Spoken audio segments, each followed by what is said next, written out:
तो भाई finally alpha movie release हो चुकी है और आज के इस वीडियो में हम इसी का कहानी को डिटेल्स में देखने वाले हैं। तो भाई ये मूवी ना देखने वालों के लिए स्पॉइलर अलर्ट। तो चलो अब इस वीडियो को शुरू करते हैं। मूवी शुरू होती है कारगिल वॉर के बाद 27 जुलाई 1999 से। यहाँ हम विक्रांत कौल को देखते हैं जो अपने शहीद सोल्जर को याद कर रहे होते हैं। उनके साथ फतेह सिंह लखावत भी होता है जो आर्मी में हाई रैंक ऑफिसर है और विक्रांत को अपना गुरु मानता है। फतेह कहता है कि इस वॉर में हमने दुश्मन को जवाब जरूर दिया लेकिन अपने बहुत सारे जवान भी खो दिए। विक्रांत कहता है कि यही युद्ध का दूसरा चेहरा है, जीत मिल जाती है लेकिन अपने भाइयों को खोने का दर्द हमेशा रह जाता है। तभी फतेह पहली बार विक्रांत को अल्फा प्रोग्राम के बारे में बताता है। उसका कहना था कि आगे से हमारे सोल्जर्स दुश्मन के इलाके में घुसेंगे भी, उन्हें खत्म भी करेंगे लेकिन दुश्मन हमें छू तक नहीं पाएगा। फतेह ने इस प्रोग्राम के लिए कई जगह से परमिशन ले ली थी, बस उसे अपने गुरु यानी विक्रांत कौल की आखिरी अप्रूवल चाहिए थी। वो विक्रांत को डॉक्यूमेंट्स देता है और कहता है कि अगर ये प्रोग्राम अप्रूव हो गया तो इंडियन फोर्सेस में ऐसे सोल्जर्स तैयार होंगे जिन्हें मारना ऑलमोस्ट नामुमकिन होगा। इसके बाद हमें एक सीक्रेट आर्मी बेस दिखाया जाता है जहाँ एक मिशन चल रहा होता है, जहाँ बताया जाता है कि मुंबई ऑयल रिग पर कुछ लोगों ने कब्जा कर लिया है। वहाँ DRDO, NSG और अलग अलग डिपार्टमेंट्स के ऑफिसर्स मौजूद होते हैं। फतेह सबको बताता है कि उसने अपने बेस्ट अल्फा सोल्जर्स को ऑयल रिग पर भेजा है। फिर हम देखते हैं कि सोल्जर्स पानी के रास्ते से ऑयल रिग की तरफ जाते हैं लेकिन हैरानी की बात ये होती है कि उनके पास ऑक्सीजन मास्क तक नहीं होता। जब एक ऑफिसर सवाल करता है तो फतेह बताता है कि उसके अल्फा सोल्जर्स 9 मिनट तक पानी के अंदर सांस को रोक सकते हैं, वो भी अपनी स्पीड कम किए बिना। सिर्फ यही नहीं, उनकी सुनने की शक्ति भी बढ़ चुकी है। अंधेरे में नाइट विजन कैमरा की जगह वो सिर्फ आवाज से समझ सकते हैं कि दुश्मन कितनी दूरी पर है और किस दिशा में है। उनके रिफ्लेक्सेस इतने तेज है कि गोली चलने के बाद भी वो उसकी डायरेक्शन और स्पीड समझ लेते हैं। मतलब ये सोल्जर सब चलते फिरते वॉर मशीन्स बन चुके थे। फतेह के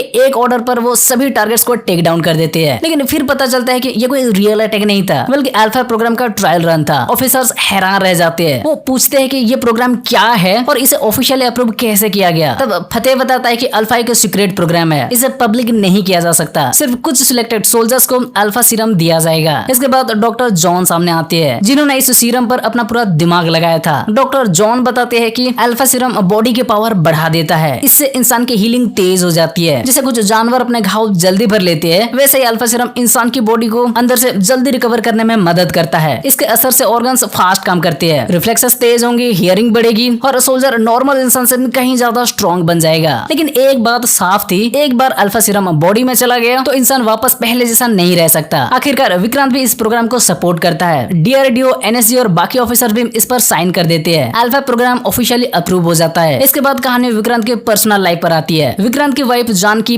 3 महीने प्रेग्नेंट होती है लेकिन डॉक्टर बताते हैं कि उसकी हेल्थ बहुत कमजोर है। अगर वो बच्चे को जन्म देने की कोशिश करती है तो उसकी जान भी जा सकती है और बच्चे की भी। डॉक्टर साहब कहते हैं कि अबॉर्शन ही सेफ ऑप्शन है लेकिन जानकी ये मानने से इनकार कर देती है। वो कहती है कि वो एक सोल्जर की वाइफ है और अपनी वाइफ को जरूर जन्म देगी। विक्रांत अपनी वाइफ से बहुत प्यार करता है, वो जानकी को खोना नहीं चाहता लेकिन जानकी का फैसला भी नहीं बदलता। यही विक्रांत एक ऐसा फैसला लेता है जो उसे नहीं लेना चाहिए था। वो सीक्रेट लैब से अल्फा सीरम चुरा लेता है और जानकी के शरीर में इंजेक्ट कर देता है। विक्रांत को लगता है कि अगर ये सीरम सोल्जर्स को स्ट्रॉन्ग बना सकता है तो शायद जानकी की बॉडी भी मजबूत हो जाएगी और वो बच्चे को सेल्फली जन्म दे पाएगी। कुछ समय तक सब ठीक लगता है लेकिन तभी अल्फा सोल्जर्स के साथ भयानक हादसे शुरू हो जाते हैं। जिन सोल्जर्स को अल्फा सीरम दिया गया था उनमें साइड इफेक्ट्स आने लगता है, किसी को ब्रेन हेमरेज हो जाता है, किसी की मेंटल हालत बिगड़ जाती है और धीरे धीरे वो मरने लगती है। डॉक्टर जॉन ये बात फतेह को बताता है। उधर विक्रांत को जैसे ये खबर मिलती है वो शॉक में आ जाता है क्योंकि वही सीरम उसने जानकी को भी दे दिया था। वो तुरंत हॉस्पिटल भागता है। फतेह को भी पता चल जाता है कि विक्रांत ने अल्फा सीरम चोरी करके अपनी वाइफ को दिया था। हॉस्पिटल में जानकी की हालत बिगड़ जाती है। जैसे अल्फा सोल्जर्स सीरम सह नहीं पाए थे वैसे ही जानकी भी सर्वाइव नहीं कर पाती लेकिन उसकी बच्ची बच जाती है। फतेह विक्रांत से कहता है कि ये बच्ची अब सिर्फ तुम्हारी नहीं है, इसके शरीर में अल्फा है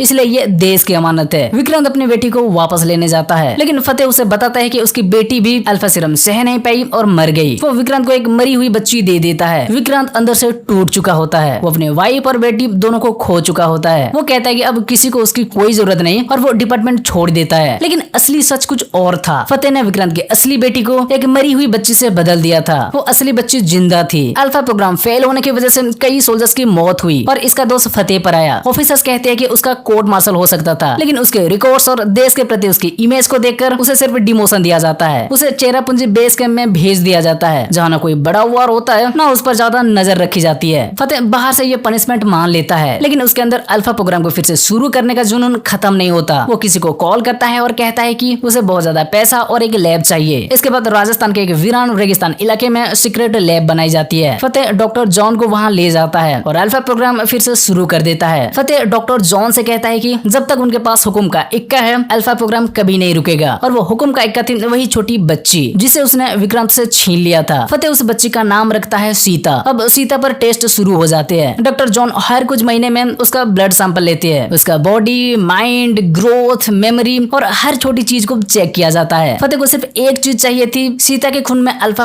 कब एक्टिवेट होगा। सीता उम्र से ज्यादा तेज सीख रही थी। वो चेस, कंप्यूटर्स, हैकिंग और फाइटिंग जैसी चीजें बहुत जल्दी समझने लगी थी। लेकिन फतेह को इससे भी खुशी नहीं थी। उसे सिर्फ अल्फा एक्टिवेशन चाहिए था। धीरे धीरे सीता बड़ी होती है। उसे नॉर्मल बचपन नहीं मिलता, न स्कूल, न फ्रेंड्स, न फैमिली। उसकी दुनिया बस लैब, टेस्ट और ट्रेनिंग तक सीमित रहती है। फतेह उसे ब्लाइंड फोल्ड करके टारगेट प्रैक्टिस करवाता है। आंखें बंद होने के बावजूद वो सिर्फ सेंसर्स की मदद से निशाना लगाती है और हर निशाना परफेक्ट होता है। फतेह को समझ आने लगता है कि अल्फा सीरम सीता के अंदर धीरे धीरे काम कर रहा है। अब सीता एक नॉर्मल लड़की नहीं बल्कि एक ट्रेंड वेपन बनती जा रही थी। फिर कहानी सीधे 2026 में आती है। अब विक्रांत कोहल रॉ के चीफ बन चुके हैं। उनके सामने एक खतरनाक केस आता है। अलग अलग डिपार्टमेंट्स के 5 बड़े ऑफिसर्स मारे जा चुके हैं। ये लोग एनएसजी, डीआरडीओ और बाकी इंपोर्टेंट डिपार्टमेंट से जुड़े हुए थे। विक्रांत जब इनके बीच कनेक्शन ढूंढता है तो उसे पता चलता है कि ये वही लोग हैं जिन्होंने करीब 20 साल पहले अल्फा प्रोग्राम को अप्रूव किया था। विक्रांत समझ जाता है कि ये मर्डर्स कोई नॉर्मल किलर नहीं कर रहा, ये काम अल्फा से जुड़ा है। दूसरी तरफ हम सीता को देखते हैं। वो उसी पुरानी लैब में पहुंचती है जहाँ उसका बचपन गुजरा था। अब वो बड़ी हो चुकी है और उसके अंदर सिर्फ गुस्सा भरा है। वो लैब में मौजूद हर आदमी को मार देती है। सीसीटीवी की तरफ देखकर वो जैसे अपने बाबा यानी फतेह को मैसेज देती है कि अब सीता लंका जला देगी। वो बताती है कि बाकी सब खत्म हो चुके हैं, अब बस 2 लोग बचे हैं, बाबा और विक्रांत। लैब को खत्म करने के बाद सीता विक्रांत के बारे में सर्च करती है। उसे पता चलता है कि विक्रांत अब रॉ चीफ है और वो रेगुलर स्पेन जाता है। सीता को शक होता है कि आखिर स्पेन में ऐसा क्या है जहाँ विक्रांत बार बार जाता है। फिर कहानी स्पेन पहुंचती है और यहाँ हम दुर्गा को देखते हैं। वो एक एथलीट है, खुश मिजाज है, स्पोर्ट्स में बहुत अच्छी है और अपनी जिंदगी नॉर्मल तरीके से जी रही है। विक्रांत उससे मिलने आता है। यही पता चलता है कि दुर्गा कोई और नहीं विक्रांत की ही दूसरी बेटी है। फ्लैशबैक में पता चलता है कि जानकी को जुड़वा बेटियां होने वाली थी, लेकिन ये बात जानकी ने विक्रांत से छुपाई थी, क्योंकि अगर विक्रांत को पता चलता कि जानकी के पेट में 2 बच्चे हैं तो वो शायद डिलीवरी होने ही नहीं देता। जब हॉस्पिटल में फतेह बच्ची को देश की अमानत बताकर ले जाने की बात कर रहा था तब नर्स ने सब सुन लिया था। नर्स ने दूसरी बच्ची को छुपा दिया और विक्रांत को सच बताया। विक्रांत ने उस बच्ची को बचाने के लिए उसे स्पेन भेज दिया, जहाँ की उसकी मौसी ने उसे पाल पोस कर बड़ा किया। दुनिया को दुर्गा के बारे में कुछ पता नहीं चला। प्रेजेंट में विक्रांत दुर्गा को पूरी सच्चाई बताता है। वो बताता है कि उसके जुड़वा बहन सीता जिंदा है, लेकिन फतेह ने उसे एक हथियार बना दिया है। सीता रास्ते से भटक चुकी है, लेकिन उसे बचाया जा सकता है। दुर्गा कहती है कि वो अपनी बहन को वापस लाएगी और अपने परिवार को फिर से जोड़ने की कोशिश करेगी। विक्रांत बताता है कि स्पेन आने से पहले वो फतेह से मिलने गया था। फतेह ने उसे बताया कि अल्फा प्रोग्राम बंद होने के बाद भी उसने उसे सीक्रेट तरीके से जारी रखा। उसने सीता को ट्रेन किया, लेकिन अब सीता उसके कंट्रोल से बाहर हो चुकी है। फतेह विक्रांत से कहता है कि अगर वो कंप्लेंट भी करेगा तो वो भी सारे खून सीता ने किए हैं, इसलिए उसे ढूंढकर मार दिया जाएगा। लेकिन विक्रांत अपनी बेटी को मारना नहीं चाहता, वो उसे बचाना चाहता है। इसी बीच सीता को पता चलता है कि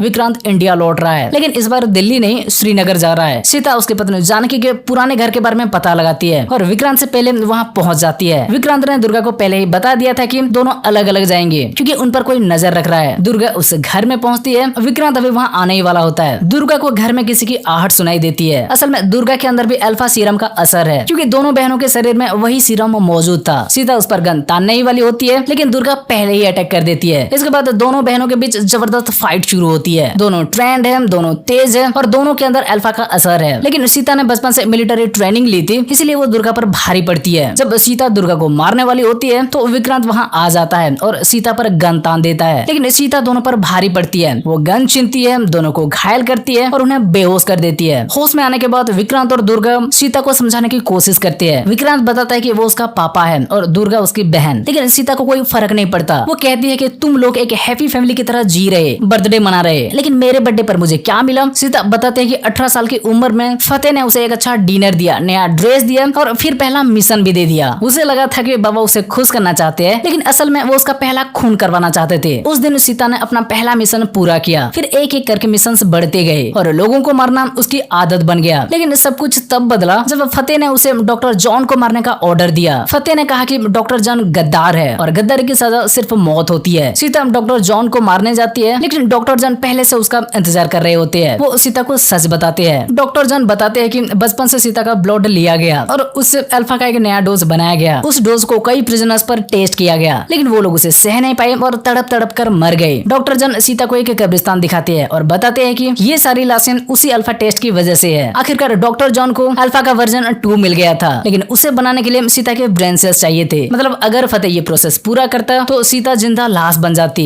वो चल फिर नहीं पाती, उसका दिमाग और बॉडी दोनों बर्बाद हो जाते। डॉक्टर जॉन ये बात छुपा ली थी क्योंकि वो सीता से जुड़ चुके थे। वो उन्हें सिर्फ टेस्ट सब्जेक्ट की तरह नहीं, एक बच्चे की तरह देखा था। लेकिन फतेह को सच पता चल गया और डॉक्टर जॉन को गद्दार करार दे दिया। डॉक्टर जॉन सीता को बताते हैं कि फतेह अल्फा वर्जन 2 किसी और को बेचने की कोशिश कर रहा है। वो किसी मिशन ओडेसी की भी बात कर रहा था। आखिर में डॉक्टर जॉन सीता से कहते हैं कि वो विक्रांत से मिले, वही उसे पूरी सच्चाई बता सकता है। इसके बाद डॉक्टर जॉन अपनी जान ले लेती है। ये देखकर सीता अंदर से टूट जाती है क्योंकि डॉक्टर जॉन ही उसकी जिंदगी में एक ऐसे इंसान थे जिन्होंने उसका ख्याल रखा था। प्रेजेंट में विक्रांत सीता से कहता है कि जिन लोगों को उसने मारा वो देश के दुश्मन नहीं थे, वो सिर्फ फतेह के दुश्मन थे। तभी फतेह के लोग उस सेफ हाउस तक पहुंच जाते हैं। विक्रांत अपनी दोनों बेटियों से कहता है कि उन्हें तुरंत दूसरे सेफ हाउस जाना होगा। उन्हें लोकेशन भेजता है और कहता है कि 72 घंटे में वहां पहुंचना होगा। सीता कहती है कि बाहर 20-30 लोग होंगे, वो अकेले संभाल लेगी। लेकिन विक्रांत कहता है कि अभी लड़ाई से ज्यादा जरूरी मिशन ओडेसी का सच जानना है। अगर वो दोनों सेफ हाउस पहुंचती है तो फतेह उनके पीछे जाएगा और विक्रांत को ओडेसी के बारे में पता करने का मौका मिलेगा। विक्रांत जानकी के पुराने घर को ऑलरेडी एक सेफ हाउस में बदल चुका था। वहाँ गन्स, बाइक्स और जरूरी सामान रखा हुआ था। वो अपने दोनों बेटियों को वहाँ से भेज देता है और खुद फतेह के लोगों का सामना करता है। विक्रांत अकेले ही उन लोगों पर भारी पड़ता है। वो गन्स, ग्रेनेड्स और अपने प्लानिंग से उन्हें रोकता है। फिर वो हेडक्वार्टर्स में कॉल करके मिशन ओडेसी से जुड़ी हर जानकारी निकालने को कहता है।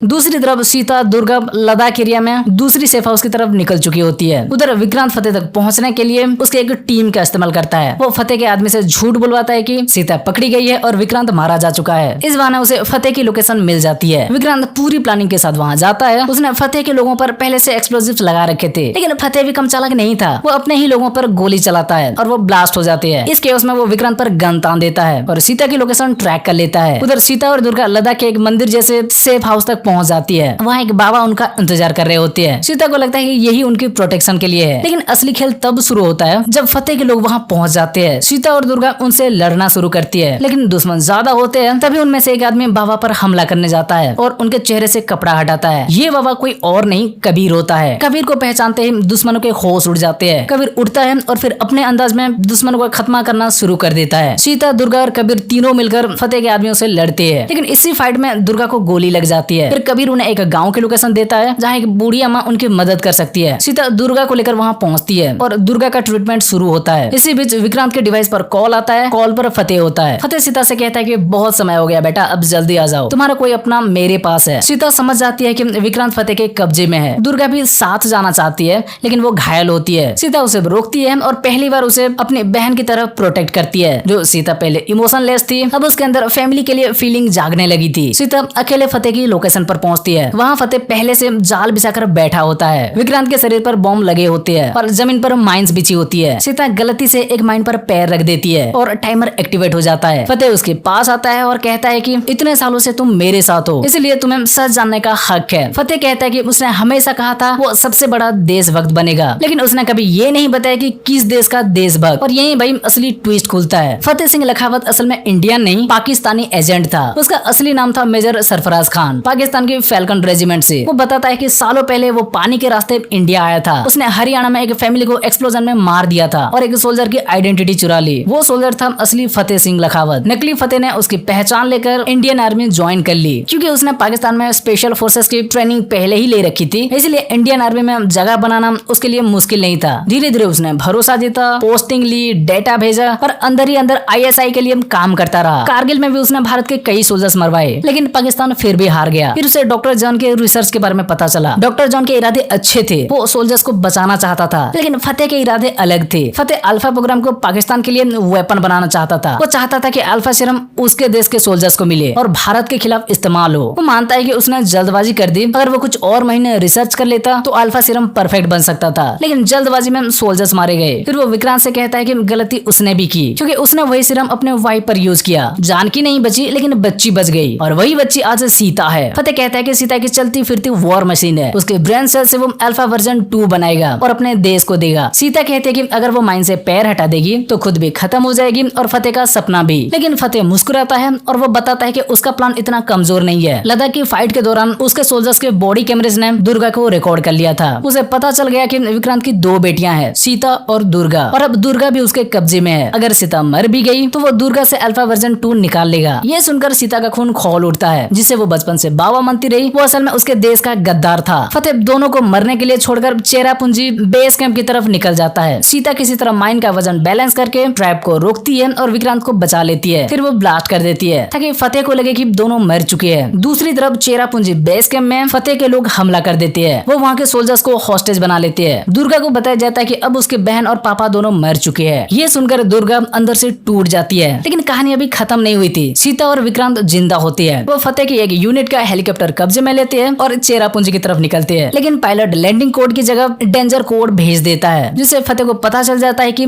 हेलीकॉप्टर में कुछ गड़बड़ है। फतेह हेलीकॉप्टर पर हमला करवाता है। हेलीकॉप्टर जंगल में क्रैश हो जाता है। फतेह अपने यूनिट भेजता है, लेकिन वो वापस नहीं आती। वापस आते हैं सीता और विक्रांत। अब दोनों सीधे बेस कैंप पर हमला करते हैं। सीता ऊपर से गोलियां चलाती है, विक्रांत जमीन पर लड़ता है और दोनों मिलकर फतेह की आर्मी को गिराना शुरू कर देते हैं। उधर दुर्गा भी खुद को छुड़ा लेती है। वो कुछ सोल्जर्स को मारकर बाहर निकलती है और हॉस्टेज बने इंडियन सोल्जर्स को भी आजाद करवाती है। अब पहली बार पापा और दोनों बेटियां साथ मिलकर लड़ती है। फतेह स्नाइपर लेकर सीता को मारने की कोशिश करती है, लेकिन विक्रांत गोली अपने ऊपर ले लेता है और बेटी को बचा लेता है। विक्रांत घायल हो जाता है। सीता दुर्गा से कहती है कि पापा का ख्याल रखना और खुद फतेह से आखिरी फाइट करने चली जाती है। फतेह भाई बहुत डेंजरस फाइटर है। उसने सीता को खुद ट्रेन किया है, इसीलिए उसे सीता की हर मूव पता होती है। हैंड टू हैंड फाइट में फतेह कई बार सीता पर भारी पड़ता है, लेकिन अब सीता सिर्फ एक ट्रेंड वेपन नहीं थी। वो जान चुकी थी कि वो किसके खिलाफ लड़ रही है। वो फतेह से कहती है कि अगर तू सच में इंडियन सोल्जर्स होता तो शायद मैं तुझसे हार जाती, लेकिन अब जब पता चल गया कि तू गद्दार है तो मेरे हारने का सवाल ही नहीं है। और भाई आखिरकार सीता फतेह को घायल कर देती है। फतेह कहता है कि उसे अरेस्ट कर लो, लेकिन उसे कोई भी सच उगलवा नहीं पाएगा। वो कभी नहीं टूटेगा और सारे मर्डर्स का दोष सीता पर ही आएगी। तभी विक्रांत कहता है कि वो प्रोटोकॉल से बंधा है, लेकिन सीता नहीं। और भाई सीता फतेह को खत्म कर देता है और उसे आखिरी मैसेज देता है कि गद्दारी का सिर्फ एक अंजाम होता है, मौत। इसके बाद कहानी श्रीनगर में आती है। विक्रांत अपने दोनों बेटियों से कहता है कि दुर्गा की स्पेन में एक नॉर्मल जिंदगी है, वो वापस जाकर उसे जी सकती है। सीता से वो कहता है कि उसकी जिंदगी बचपन से छीन ली गई थी, वो चाहे तो किसी दूसरे देश में नई पहचान के साथ नई जिंदगी शुरू कर सकती है। लेकिन फिर विक्रांत एक पापा होने के साथ साथ रॉ चीफ की तरफ दोनों को एक ऑफर देता है। वो कहता है कि जब भी देश को जरूरत पड़े वो रॉ के लिए काम कर सकती है। जैसे देश के लिए पठान, टाइगर और कबीर खड़े होते हैं, वैसे ही अब सीता और दुर्गा भी इस टीम का हिस्सा बन सकती है। दोनों बहनें ये ऑफर एक्सेप्ट कर लेती है और इसी के साथ मूवी खत्म हो जाती है। मूवी आखिर में यही दिखाती है कि देशभक्ति के नाम पर किया गया हर काम सही नहीं होता। अगर किसी के लिए अपने ही सोल्जर्स और बच्चों की जिंदगी सिर्फ एक्सपेरिमेंट बन जाए तो वो देशभक्ति नहीं गद्दार होता है। और दूसरी बात, इंसान कितना भी पत्थर दिल क्यों ना बन जाए, फैमिली और सच्चाई उसे वापस इंसान बना सकती है। ठीक है तो भाई बस ये थी अल्फा मूवी की पूरी कहानी। आशा है कि आपको ये एक्सप्लेनेशन अच्छा लगा होगा। अगर आपको ये वीडियो अच्छी लगी हो तो वीडियो को लाइक, शेयर और चैनल को सब्सक्राइब कर दो। चलो फिर मिलते हैं अगले वीडियो में।